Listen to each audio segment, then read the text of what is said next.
Bonjour, Bastien Achaud, député de la France Insoumise de la Seine-Saint-Denis. Je suis avec ma collègue Danielle Obono, députée de Paris, et Danielle Simonet, conseillère de Paris. Nous sommes devant ce qui est un véritable mur de la honte.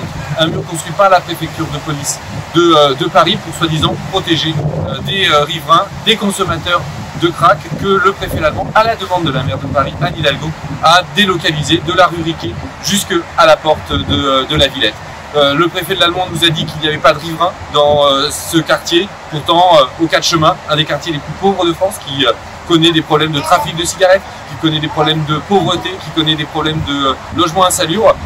Eh bien, il y a plus de 35 000 personnes qui y vivent, 800 enfants scolarisés qui veulent pouvoir vivre tranquillement, sereinement, sans avoir peur de la violence, de l'insécurité, et qui pour l'instant ne le peuvent pas. Il faut savoir que quand on est arrivé ici tout à l'heure, il y avait une femme qui a témoigné et qui a dit quand les bus sont arrivés, nous on était contents parce qu'on s'est dit ça y est, ils vont nous emmener dans un lieu d'hébergement, on va avoir enfin la possibilité de se rencontrer. Puis en fait, ils nous ont jetés là, ils nous partent comme des chiens.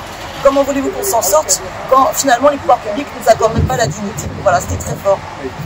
Et en fait, ce problème, il ne date ni d'aujourd'hui ni d'hier. Ça fait plus de 3 ans que la dite colline du crack, qui était une porte plus loin, porte d'Aubervilliers, a été soi-disant évacuée sans que rien soit préparé, sans que rien soit anticipé. Et depuis, en fait, ces personnes errent entre 18e, 19e et le 93 sans solution. Alors que des solutions existent depuis des années. Des professionnels de la santé, du médico-social, travaillent, proposent, préconisent tout un ensemble de solutions à la fois spécifiques pour l'accompagnement psychiatrique, l'accompagnement de santé, la lutte contre les addictions, mais de manière plus générale pour la réinsertion de ces personnes.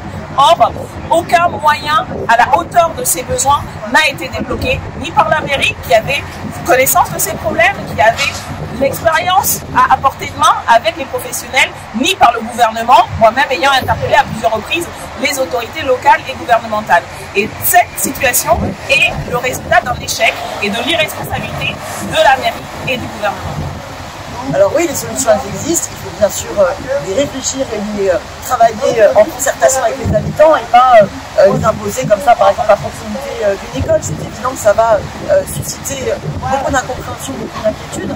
Mais par exemple, on sait qu'il faut absolument sortir la problématique du nord et du nord-est parisien.